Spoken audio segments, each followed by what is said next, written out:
Now? Yes, we are live now. So, hello everybody. This is Vishwas Narayan from Azure Developer Community Bangalore chapter, and I'm here with Priyanka Sharma. I'm telling myself and teaching myself what is it to do with all your AI and the better part of dealing with what world is requiring today. Like there is a huge set of problem statement which yet to be solved, but I still don't know what to be solved. Right? So I'm with Priyanka ma'am and telling myself and teaching myself what it is all about for an AI for the betterment of the world. So let me just give a quick intro about the AZDev and then let's just get started. The show is all about AI and everything, so we all focus on more of these aspects itself, but we also focus on other tech as well. Like you can just join in, learn, network, upskill, do whatever you want. Just be happy that you are learning something every single day. And a lot of upcoming sessions, and do consider joining in our Monday session on SRE, because very tough people to get in, but like please do make sure that you come back for the session. So all right, then there are a lot of partnering communities as well, so you can hop in there also, and you can also join our community which is nearby your place, and it will be great if you guys can do that. And also there are a set of community organizers and speakers as well, so it takes a lot of toll to write such kind of a website. So make sure that you hit on every single button which is there here and just talk with us, and just make sure that you learn something new. And I'm here, so you guys can ping me at any given point, Twitter or LinkedIn. So that's it, folks, from my side. And thank you so much, ma'am. I think the show is all yours. Hey Vishwas, thank you so much. And as usual, great work. All the best for all the upcoming talk sessions. And yep, I also look forward to all Sure. of those. Sure, ma'am. Sure. I think, yeah, perfect. Yep, Uh, let's jump on. I'll share the screen now. Sure. Perfect. Can you see? Yes, ma'am. Yes. Yes. All righty. Hi, good evening, everybody, and thanks for joining me again in the session today, which is, we'll have a bit of fun today. So, the session is called AI for Better, right? So, in today's session, we are going to not so much discuss on various theoretical concepts or any fundamentals of AI, and I'm not going to preach you about any cool new AI technology to use to maybe, do voice modulation or do image processing. So, nothing of that sort. So this is going to be a fun session where we will discuss some of the shortcomings of AI, some of the misconceptions about AI, and how AI can be largely not how it can be, how it is being leveraged largely for the betterment in variety of human life aspects, right? So be it accessibility, be it for the climate change mitigation, a lot of AI goods, or the good things about AI. All right, so let's begin. Again, about me, Fuzzy Mind One. Please feel free to connect on my Twitter handle. Share your ideas with me about AI for better initiatives. All right, and yeah, being an environmentalist, I think the session today means a lot more to me because we'll surely discuss about AI for species extinction mitigation and AI for climate change. All right. So I just to get started, right? Let us look at some of the AI misconceptions which are commonly at large in the general public opinion, right? So the first thing is AI will kill jobs. Well, just to put this in perspective, right? So we are talking of AI taking over your programming tasks, or AI making the workforce largely redundant by taking over robotic process automation and stuff like that. Just to put that into perspective, what RPA, robotic process automation, or something to do with AI does is basically reduce your menial tasks. Okay, so whatever you are, let's say you probably had a job which was which had to be triggered manually, or you are looking up figures at a website and then making an entry manually. So just to give you a real life use case, so in here in Singapore we have an open data set which for traffic website, right? So it's called LTA, right? So this is the traffic control authority, land transport authority, and they generally make available the data about buses and number of vehicles, and the prices and fuels and make and stuff like that. So it's available in the public domain. So now for car dealership companies, right? So your local showrooms and car dealership automobiles, what they typically do is the IT team there, they have to download the reports from the open website, the open data set there, and then look up at the PDF numbers, and then try to key in those numbers and present it to their management on a monthly or a quarterly basis. No, that is a tedious task, right? So basically, if I were to download a PDF file and then I would were to use AI, OCR, optical character recognition, computer vision, image processing, these type of tasks on the PDF to extract out the numbers, like some totals or certain. I might want to train the AI service like a form recognizer, Azure form recognizer cognitive service to do to do that job for me, right? So it is just going to ease out my job.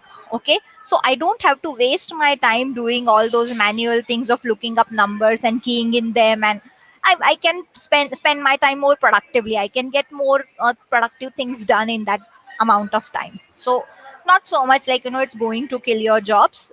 It might bring in innovation. It might force you to reinvent yourself, reskill yourself, right? But it suddenly is not going to eat into your jobs and render you unemployed. Okay, machines learn by themselves? No, absolutely not. They are only as smart as you make them. All right. So just get a load of this fact. Okay. So I hope all of us know about the Deep Blue program, which bet Gary Kasparov win chess back then. All right. So now it's been what, 2 decades after that, almost 2 decades after that, and we thought that that time that was revolutionary. Like this is going to reinvent, and I don't know, AI will make progress in leaps and bounds. Well, that was the point 2 decades back, and still today we are maybe teaching AI or building AI to beat players at Go, right? So Lee Sedol and all those Go players which AI bet. So AI is not like as if 2 decades back it bet the grandmaster of chess that time, and now it still is improving. So we are still teaching the machines. It's not as if they learn chess and now they are like supersonic at chess and can do rocket science and quantum mathematics. No, the machines are only as smart as we make them or we teach them. Again, another interesting fact which someone told me some time ago in a forum where we had AI panel discussion was that if you teach a machine to play chess, right, then will it pick up another similar skill by itself? No. So for example, if you tell me to play badminton, right, I know that some of those principles could be applied also while I'm trying to play table tennis, whilst I'm trying to play lawn tennis. Similarly, if you teach a bot or a virtual assistant or a machine learning algorithm to predict weather forecast, can the same algorithm apply the same principles to learn how to get your cricket scores? Because basically you have to do the same thing, right? I mean, just look at the past data and bring me the weather forecasts, right? So can it predict sports score in the same manner, or can it predict climate changes in the same manner? So it's not like that, right? I mean, you efforts are on to have intelligent bots or machines which can predict weather forecasts, right? So Ma'am, you're on mute. Oh, device disconnected. I think, yeah, folks, I think there's a lot of work from home techniques which are just coming here. I don't know why, but yeah, I think the device is disconnected.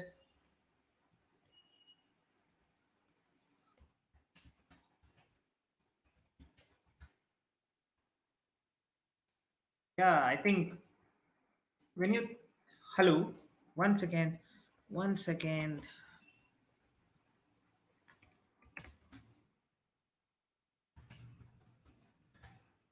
Okay, I think the device was disconnected fine. Let's see what has happened. So fine then. As she told, it's all about that alpha beta pruning algorithm, which took around like 14 years to be implemented at one given point, and there is a lot of things which all even deep blue didn't even get to know, and over the course of time, that was it all about. And you might think that why was this not implemented for 14 years? It's all just goes back to the data set that we are talking around, what that algorithm could have had actually done. So I think Deep Blue was an biggest breakthrough, but AlphaGo didn't have such a great breakthrough. Even if you can think of Stockfish has more intelligence than what can be deployed on a cloud. So, in the meanwhile, think about artificial intelligence is no big deal, but try programming some. So, yeah, ma'am, over to you. You're Sorry, perfect hey now guys, with the I sound and got disconnected. So sorry about that, right? I'm so sorry. sure, sure. All right, so I'm just going to continue, right? So yeah, I was talking about AI misconceptions, and we were talking about machines learning by themselves. And absolutely, like as I kept telling you, that they are only as smart as we make them. Okay. The third misconception is super intelligent machines will surpass humans. Big, I mean, it's not a fair chance even in the next 50 years or 5 decades, next 5 decades. Absolutely, because as I keep telling you, right? So the big breakthrough which AI is making is only as smart as we let the algorithms to be, or we teach the algorithms to be. Correct? So no, AI has only a few use in only a few scenarios like sci-fi or rocket science or NASA use cases. Absolutely no. You just we have more and more organizations coming to us, who have documents accumulated over the years in form of text and whatever files, and then they are coming and telling us that can AI sort of analyze all this data and tell me some hidden patterns or hidden things which I don't know. Like my data has a lot of potential, and can AI unearth some of these? So absolutely. So it's not only a few scenarios which it can be used, and that also dealing with the research development. Of course, it is a very big part in doing advanced research, but it can be applicable in your most routine tasks as well, right? So don't underestimate the capability of your data, of your enterprise, what you can say, intelligence over the past years. Every data has a story to tell. It's just a matter of time before you discover that, right? And the fifth and the most famous and the most endearing fact about misconception about AI is the robots are coming. Well, I leave that you to leave it to you to figure it out, right? And while we are at that topic of robots, a robot uprising and machines taking over humanity, let us let us have a very hilarious looks at some of the epic, like AI failures of epic proportions. All right, so we talk here about Amazon AI, and it is absolutely what you see on the screen, the chauvinist AI. Not even chauvinist, bit of racist too. Okay, so pardon me for that. But what happened was, typically they wanted to have a recruitment AI which would offload the routine of HRs having to screen through a truckload of resumes and documents, and then bring up suitable candidates. So just offload all that manual task, and then give it to the delegated to the recruitment AI, which would then depending on your job description, find you the perfect skill set and the perfect match. So now the person who trained this recruitment AI algorithm, maybe it fed it with data which was that time available to that person. Maybe the person is residing in a Western country, working with the workforce which is full of Western people, not much diversity in the workplace or in the region. And then that's why the resume, or the training, not resumes, the training data which was fed to the AI was such that for any job description which you gave, inadvertently the matching skill set, be it anywhere, any region in the world, the matching description, the resume which came out was inadvertently of a white male, right? So which means the I mean, for any job description which you had, and any whatever you had, the AI was not very diverse or not very inclusive in its approach. That is not the problem of the AI, that is the problem of the persons who are feeding data to the training algorithms, right? So that is the recruitment AI was fell flat on its face, and was no longer, it's no longer in use for Amazon to screen its candidates.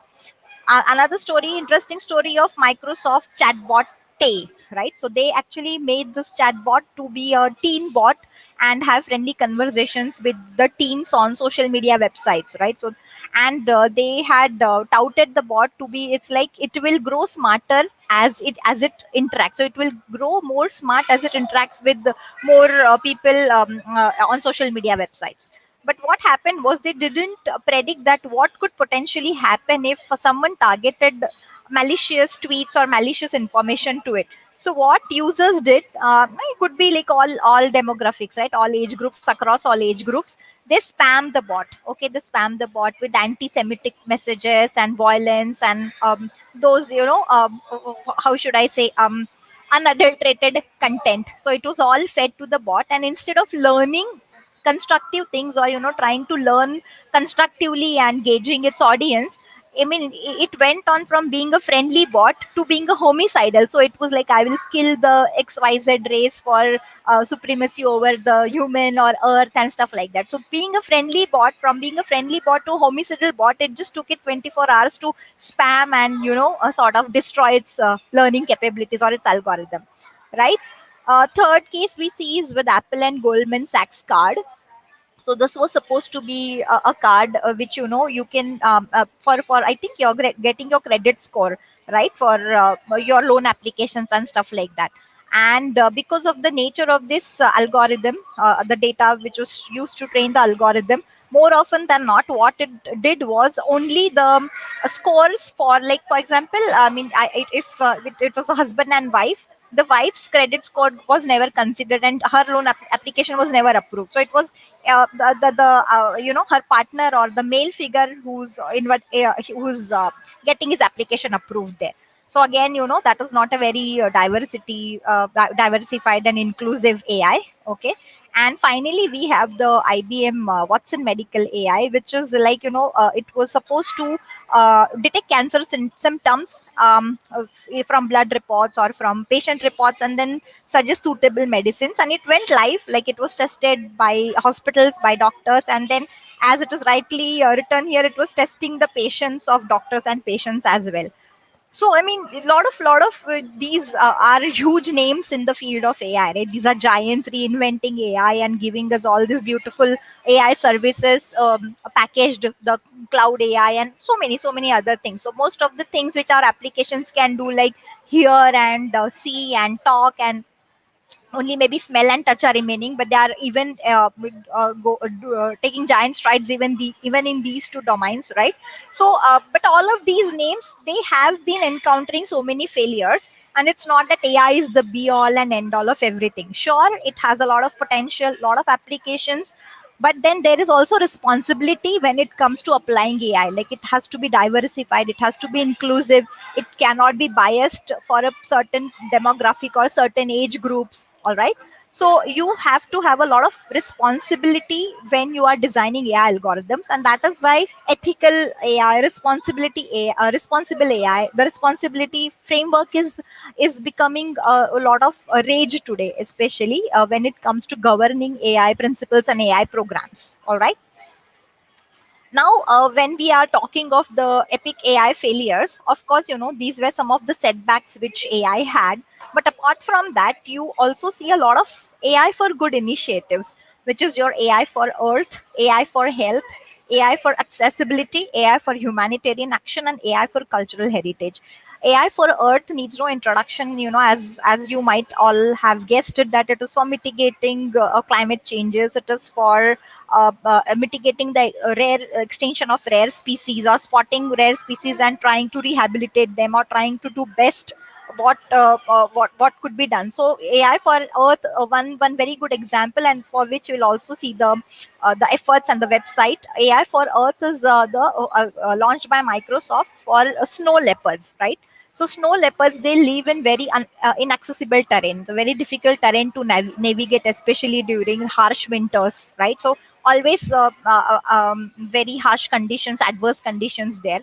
And there now, if we have to map the movement of the snow leopard and see what is their population, is it dwindling, what is affecting them, and what could be potentially done to sort of benefit them. So all these things are taken care by AI algorithms, computer vision, which will map the snow leopard, which will map, and it's a very elusive animal. Like you can't just, it doesn't come out in the open and you can capture it from maybe helicopters or airplanes and stuff like that and map its movement. No. So that's why what happens is cameras are installed and computer vision captures the movement of the snow leopard and maps its habitats, maps its patterns, migration changes. Okay, and then gives some semblance of its population, right? Whether it's what is affecting it and stuff like that, and what efforts can be targeted towards the betterment of the snow leopard. So that is one initiative. AI for health, we have so many initiatives. Like you have the 365 cloud, right, being launched, and AI for health has immense implications, as we have seen even in the times of COVID, right? AI for accessibility. So this is for, like, making AI you making AI accessible to everyone, and the use of AI so that people can harness the benefits of technology. So it could be for education, right? So it could be for leveraging. So for example, for people with hearing impairments or people with vision impairments, how can we leverage AI to actually get them the most of technology, right? So now even in PowerPoint presentations you will see that there is this auto translation feature. So when you're delivering a lecture and people with visual impairments are not able to see your PowerPoint presentations, they can actually see. So whatever I'm presenting is actually being translated live, and people can see it in different languages, right? Hear it in different languages, right? So humanitarian action. So this is a live translation. So that is one of the examples of AI for accessibility. AI for humanitarian action is how it can be leveraged for the rehabilitation of refugees. Okay, a lot of other examples are there. We'll shortly see that. And AI for cultural heritage is actually how AI can be leveraged to save. I mean, to save the cultural. So there could be like ancient transcripts, ancient scriptures for which you would require AI for cultural heritage, right? So reconstructing back lost documents or lost images from ancient times. So all these efforts are also on. The most of the targeted efforts, however, you will see in these three areas, which is AI for earth, AI for health, and AI for accessibility. A lot of good work is going on in this area as well, and lot of these things you also see as a part of your cognitive services. Okay, so when we talk of bots, when we talk of when we talk of virtual assistants being able to understand intents, and the cool demo which we saw last time, where it was able to understand that plug off the lights, plug on the lights, or I need rest, or guests are coming, and accordingly adjusting the intensity of the lights in your smart home, right? So typically all these things are the AI services offerings which are being leveraged in all of the offerings which you see here. All right, so enough of talk, and let us directly jump into some very intriguing and interesting demos so that we can understand how AI for good is being leveraged. All right, this is going to be a lot of demos. After AI for good, they were actually, no more. I mean, there are no more slides, so you can understand this is all about the demos here. So I've been going on for 20 minutes now. It's time for us to actually jump into some very nice demos. So I will continue with AI for earth, right? So one of the applications for AI for earth is to for being able to classify species. So this is for citizen scientists, and this is a very, how should I say, very simple example. In a very nuanced scenario, what would typically happen is, if I am a citizen scientist, or if I'm just an ornithologist, or a botanist for that matter, and I spot a very rare species, and I just want to know that what is the classification of this species, the genus and the kingdom and all those things, right? So AI for earth, what it will be able to do is, you just click the pic, and you send it to the Azure service, where it will try to, because it has been trained to recognize all the species, it will be able to classify them. It can directly give you the classification. If not, they would be sent to human in loop training. So they will be sent to some admin, from where it will be sent to actual science centers or research labs on which they are connected to, and then you can get more information about that thing. And then the algorithm is retrained. Okay, so I was not able to identify this species, so this is the human in loop coming in and retraining it, and now next time I encounter such a scenario, I would be able to now have it in my memory and classify it accordingly. All right. So here you can click on any of the picture. All right. And then it is just it is reading the picture, right? So it's image processing, it's computer vision. So you send the picture and it gives you classification results, like it has given you that it is uh, uh, uh, California sea lion, so it has given you its biological name, right? And then the confidence with which it is there, so it is 55.91% confident that it is a sea lion. uh, a bit ambiguous about it being a manatee too, right? So manatees are also how should I say, they are the sea cows, okay, cows of the sea, manatees, right? So this is what it is trying to do, right?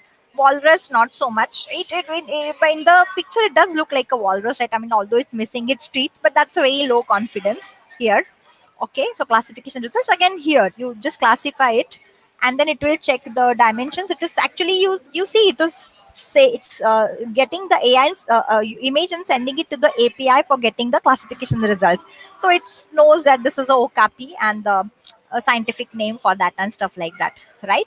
So this is just like AI is delivered, like computer vision and biological intelligence is delivered to us in the form of a service, right? So you just click and it will give you, and you can load more images, right? So these are some of the images which are there on the website, and you can actually upload your own custom images and try to see, like if you typically want to explore your local flora and fauna, you're going to some botanical gardens in your area to visit, and then you want to quickly check out some plant which you see there, right? Or in rainy season you come across a beautiful bird and you just want to click and look at it, just got invoke the API and you should be able to go about the task of being able to classify that particular species. All right. Okay. And then it's very when you click on explore, right, you can say very easy to get the source code for this as well. So it's all open source. You can leverage on the existing Python code and libraries and go about building your own cool projects as well. Okay.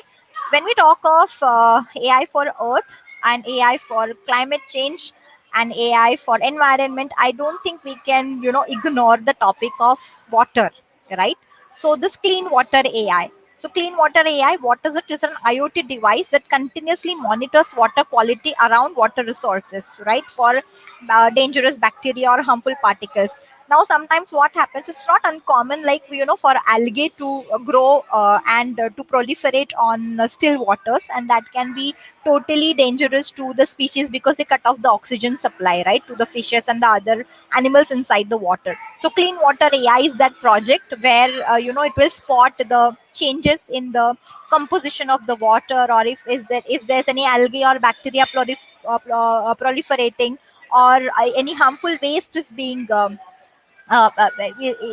mixed with the water untreated, right? So all of these things and much more. Okay, so if you look at the demo of this, the clean water AI, right? So this is you can this is a YouTube link where it is actually showing you about how this works, right? So I'll just paste this link in the chat window, and people interested, like, I'll just paste this link, and please just go on and watch the awesome effort which they are making for clean water AI. All right, so I'm just going to paste it right here. Is it all right? Yes, ma'am. Perfect. Moving on. Okay, so this is another AI for Earth initiative, right? So there are a lot of other AI for Earth initiatives wherein you are mapping food crops and the soil on which you should take that crop. So take a terrain in any of the geographical locations in the world, and the soil type there, and the weather conditions there, the environmental conditions there, the flora fauna around it, and then it will suggest to the farmers that what sort of crop should be I mean, what sort of seed should be planted in that area for the maximum yield, right? So that is a lot of intelligence, right? So what is going to give me the maximum yield in that particular season and this particular soil types and stuff like that, right? So that is also one of the initiatives for AI for good. Okay.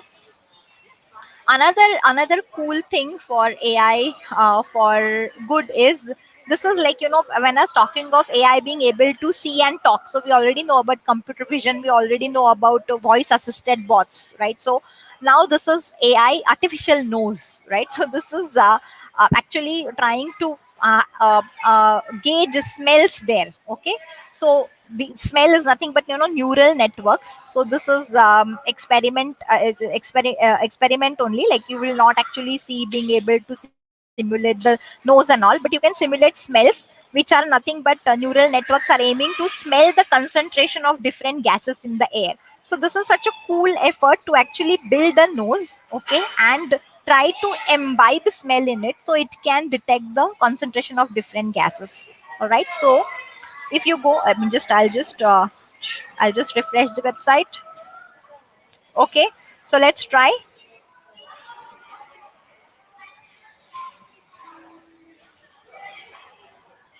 Okay, and then you can, as you can see here, you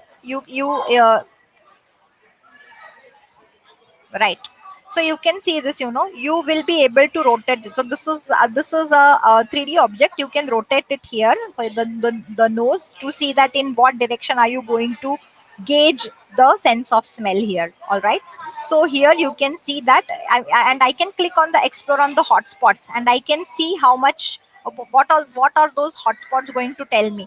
So this is a gas sensor, this is the 3D printed nose case, this is the fan can be connected to the microcontroller. Okay, so this is actually a 3D nose that is built, and you see that's a device, and then this is an artificial nose which can be able to now gauge the concentration of harmful gases there. So without having to wear a gas mask and go inside and try to put my life in danger, this artificial nose can be installed in that particular adverse conditions, or whatever unfortunate circumstances which require this sort of a device there, and then it can tell you the concentration of harmful gases, right? So here if you see, if I simulate a smell 3, right, this is going to tell me the sensor data. Okay, so this is the gas concentration ppm. Okay, uh, in ppm. Okay, and then this is the tabular view of which smell was extricated, and what was the concentration here. So does it is it carbon monoxide, is it ethyl alcohol, is it nitrogen dioxide, and this is in over a minute of time, right? So because smell is continuous, you don't smell for a minute and then you stop, right? But this is trying to analyze it per minute. So in 1 minute of interval, what was the gas which was sensed? Okay, the poisonous gas which was sensed, and then how much should I be able to? What was the parts per million concentration there, and how it and what was the concentration of the different gases there. All right, so just another just another deep dive into the world of AI, where they're trying to simulate smell for that matter as well, right? So yeah, so this is another how should I say, another step closer to kind of simulating all our five senses. So maybe tomorrow it could be like AI that can feel and touch. They're already making some strides in that direction, but yeah, I mean, let's see if a demo pops up in the next year also. All right. uh, okay, so we saw the classification, we saw this water, we saw this smelling I mean artificial nose. Okay, another, right, another very cool AI feature is sketch to code will come to, yeah. Another very cool AI feature is Komoot GAN. Okay, so I would not go into the nitty gritties of GAN at this point of time. So this is generative adversarial networks. Okay, so this is typically used for image processing applications, where you will try to predict whether this image is actually real or fake. Okay, so the GANs are heavily used for fake detection, fake videos. Okay, deep fakes. Okay, so now this Komoot gun, what does it do is it is trying to reconstruct your bad pictures. Okay, so try to reconstruct few of the impaired pictures. Okay, or pictures gone bad. Okay, so let's say you have documents from the past ancient scriptures, and there's a part which is torn, or you want to reconstruct old pictures like black and white pictures, or maybe in the case of you have a project here called JFK, John F Kennedy files, and then some of the obscured images there, or trying to reconstruct hidden or blurred images behind the actual picture. Okay, or even these applications come like whenever you have paintings to be analyzed, like is this an original Van Gogh, is it an original Leonardo da Vinci piece? Okay, or when they do the what you can say, when they do the analysis of those paintings, right, was it a was there a painting behind this as well? So we'll have a lot of theories. If you look at Mona Lisa, then there was a different painting behind that on which Mona Lisa was painted, and all those things, right? So all those things are possible when you're able to have this sort of reconstruction of images from the original picture. So just look here, this is this is one picture which I have, and then I will just obscure this picture. Okay. Okay. So this is maybe this was torn off, or some unfortunate thing happened to this beautiful picture. Now when I run the AI, will try to reconstruct the picture. So actually, you can see that it knows nothing of the picture here. It is absolutely obscured. Okay, but based on the surrounding pictures it has, and based on the structure which I can see here, it has done a decent reconstruction. So at least I can understand. I can get a semblance of what this picture is trying to tell me. Right. So I think it's I mean, quite nice. You can try a new image here, and then I tried doing with some nameplates and awesome stuff here. So just try new play around with the images, and you will see here, like if I'm obscuring some part just randomly, and then you run the algorithm, and then it okay, so it will try to reconstruct. Here you can see original, so this is the original, and then the reconstruction is not too bad, right? I mean, it's not too away from what you're expecting it to show. All right, so this is used for reconstruction of destroyed images, or blurred images, or ancient photos, paintings, and has a lot of applications. Like there is a lot lost treasure out there in form of in languages and ancient scrolls, right? And then history. This is actually like trying to reconstruct and trying to understand history, that this is what actually it was, right? So this is one of the cultural heritage applications of AI too, where this can be used. Okay, this is like, I think more all programmers will be very happy to see this. So this is sketch to code. So it's like give me a sketch and I will give you a website or HTML markup for that. And in many cases we see huge applications of these, in which it's not uncommon for us as developers, or for me to give certain quick tasks to my team, like hey, I want to show POC, and this is what I want my page to look like. It should have a login button. After I log in, it should do this, it should do that. A very simple application put together for me, and this is what we should demo. So most of the times websites will have the same look and feel, like you should have a login screen, and you should have some drop downs here and there, and after you click the drop down you have to click a submit button, and then it should show you some result at the end of it, right? So then sketch to code is trained on a lot of sketches. Okay, so commonly used HTML controls like text boxes and credit card numbers and drop downs, and your text areas, okay, buttons. And then it is able to generate HTML markup based on that. So you draw a sketch, okay, and then you feed the sketch to the API, and the API can then know that this is generate the HTML markup code by understanding that this is a drop down, this is a checkbox, this is a radio box, this is a input box. Okay, of course there are a lot of limitations, like I have not been able to successfully experiment with multiple selection, like how to have a drop down list with multiple selections, right? Or drop down list with checkbox, where I can have multiple checkbox selected and stuff like that. So of course, but even for just to get your HTML application up and running quickly, just like that, without having to sit and code and stuff, this is a pretty cool application, right? So it will just draw and feed it, and get your website running up in minutes. I mean, get the code generated in minutes. Okay, so sketch to code, it has to be So yeah, I will use a sample from the gallery which is provided here. See, again, you can upload your own, you can draw your own picture. So take a picture, draw something on your sheet, take a picture, and then try it sketch to code AI, right? So I'll use one of the samples here, so let us see. And then it's done. So you download your HTML and your HTML. So this was the picture which we used. And then when we download your HTML code, it will be like you'll get the HTML markup there. All right. So sketch to code, very useful for developers, right? And you can, of course, you can train it also on your custom code if you want to. Like, if you want to train it on custom tables in your code and stuff like that, you can do that, right?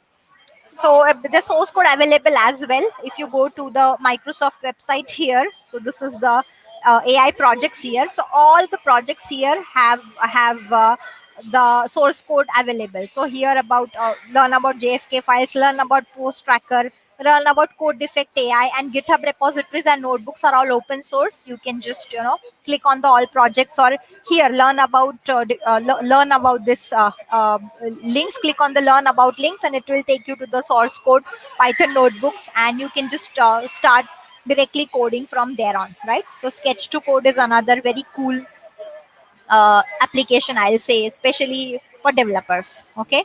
Another very cool application is Gen Studio. So Gen Studio falls in the same category as we saw the GAN, right? The Komoot GAN. So it's in the same category as the Komoot GAN. So here, what you basically do is you will select an image. So let me select a very nice image here, armor of a knight. Okay, and then if I say generate. Okay, so what it will try to do is, okay, so based on the artwork, so this is actually being used in the Met, right? So Met is this museum. Okay, and then in the Met it is trying to actually check the relationship between different images. Okay, so now when I choose an image there, how do I know that it is a deep fake or it is a real image? All right. Okay, and then what it will do is it will, if I try to, like, explore similar here. Okay,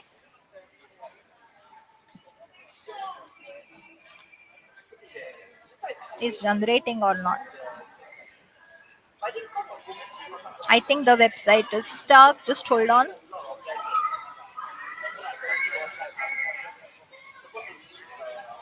Sorry guys, I think there was something wrong with the website. Okay, so if I selected some particular image, right, then it will try to explore the space between artworks. Space between artworks means the distance between artworks, how similar they are and how different they are. Okay, right? And then it can also allow you to combine features. So what does combine features means? Combine features means I can take an image and I can make it, more or less, look more or less like each of the images which I see. So let's see, I see a pot here and I want it to make it look more like this image here. And then, depending on that, this is going to morph itself. Okay, if I click on this, see, if you can, you see the changes, can you see the changes here? So now I'm going to morph this image to look more similar like the image I'm trying to show it. So be more similar to the armor, for example, and it is going to change the image. So it is going to change the image and trying to make it more similar to map to the image which I'm looking at, or try to make it, more look like a teapot. Okay, so you can have combination of images and you can actually morph images. Okay, okay, you can also do explore similar. So if you, for example, whatever morphing you did to that image, now you can also click on explore similar and see, like, there other artifacts in the Met that are similar to what I was trying to search. So it's like a similarity search also, where you will try to get the artifacts and try to get information about that. Okay, so this is your common slicing and dicing at the left hand side here. All right. Okay, so another cool application of trying to morph images, trying to match a morphed image with actually things which you have in your museum or not. Okay, so this is a pretty awesome, and this is actually live, right? So this is project is actually live in the Met, and this is the live demo of that. Okay, another computer vision application. So a lot of CV applications which you see here. Unfortunately, it's like, a lot of other things like the clean water initiative or the snow leopard. They don't have a demo, right? So they are already live out there, and you can only get the source code or learn about it. But most of the demos which you can quickly leverage on here are the ones which are very visual. So pix to story is there, or there's sketch to code, and this is vector search. Okay, so vector search is basically trying to leverage AI to analyze your search query and give you more accurate results. All right. So if I tell you that, if I tell the AI or the search engine that give me pictures of XYZ, or give me pictures of a coffee cup, like, coffee cup here, and with the beautiful icing on it, or something of that sort. So it was able to understand that and understand your query and map those aspects to visual aspects. So if I'm saying a coffee cup with the whipped cream on top or chocolate frosting on top, so it understands those things and is able to map these attributes to images and give you your images. All right. So let's say, like, if I'm doing this, I confirm selection,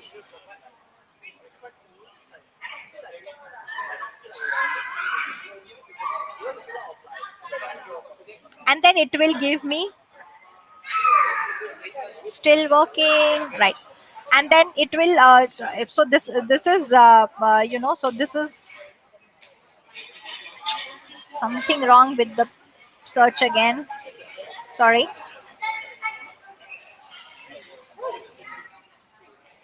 I think something is wrong with this here. So basically, it will try to, give you similar results to whatever you're doing there. Okay, whatever you're searching here, it could be a image, it could be a direct image, it could be something which you're trying to describe. So mapping what you're trying to say into pictures and giving you pictures, right? So this is also another cool application of your vector of your image search. Okay, so this we saw, vector search we saw. Okay, all right. And that brings me to Bing Visual Search. All right. Also, custom vision and AI cognitive services in play here. So this is like, I can directly find chairs like this, or search for navy heels, find similar images. So I just upload a photo, and many a times, you want to buy something online, and then are not able to articulate it. So I saw one pretty awesome coffee table at my friend's house, and it was Victorian design and blah blah blah. But you're not able to articulate properly and not able to zero down on your search items. So you will just say, find me tables like this, put a snapshot there, and it will try to get you outlets selling these, or pictures similar to this, and you can zero down on your search results, right? So if you look like this, I mean, if you do this, find chairs like this, then it will find you related content, right? So this is like sofas here, or something similar here.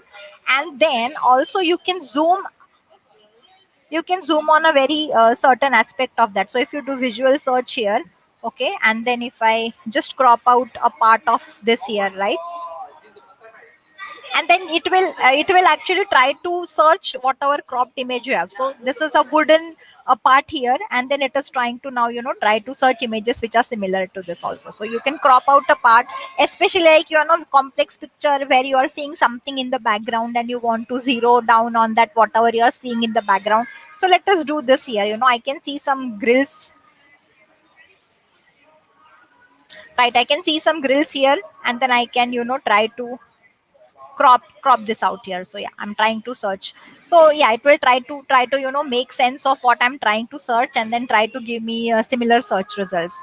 So not very accurate, yeah, but it is trying to see, it is trying to understand this is a window, right, and then a panel, something of that sort, and trying to give me search results with those things. So yeah, so many applications here. So you can just go to Bing Visual Search, type in Bing search, Bing Visual Search, and then you can just have fun with a lot of things. So it's see it, search it, right? So you can search for pictures also with text, or search for black heels, or search for red dresses, search for party dresses, search for blah blah blah, right? So you can pinpoint locations wherein it will identify landmarks, it will identify celebrities. Okay, So this is same thing. Find chairs like this, shop for furniture, identify species, or this looks like what. So I just click a picture and this looks like what.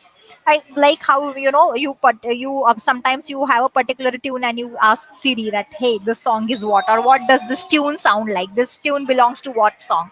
Stuff like that. So pretty awesome stuff which you can do out here with AI applications of AI for good, AI for better. Right, so this today was more about exploring about what good things AI brings to our plate, rather than getting scared of it and rather than trying to view it as your adversary, right? So absolutely not.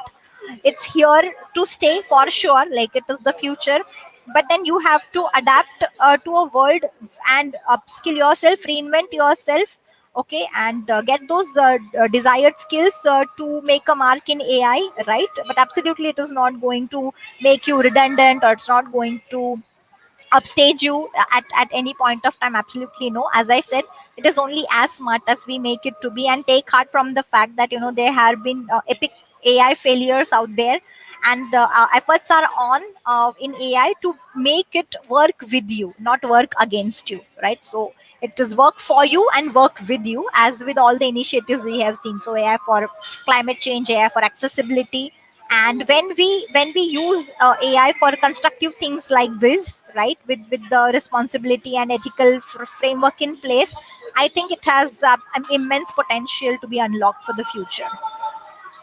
So with that, I rest my case for AI for good, and any questions I would be happy to take. Thank you, ma'am. Thank you so much. I think it was a great session. I think this is actually an introductory session to all of your what you can think of like. Sorry for my background. There is a power cut. I don't know why my UPS stopped working. No problem. I don't know, but yeah, I'm now managing with my mobile screen and something very close to what I can get as an internet hotspot. So I think it was just an introductory session, and there is nothing more beyond what we can do. And I think in the future sessions, ma'am is always going to go for an hands-on session. It's going to Right. be a little more of an introduction to coding as well as non-coding AutoML and things like that. I think probably she's going to do a lot of those demos. I think.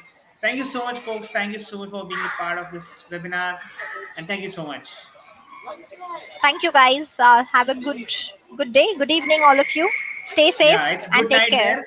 And also kudos to her efforts. Where she's now sitting in a restaurant and she's delivering it top.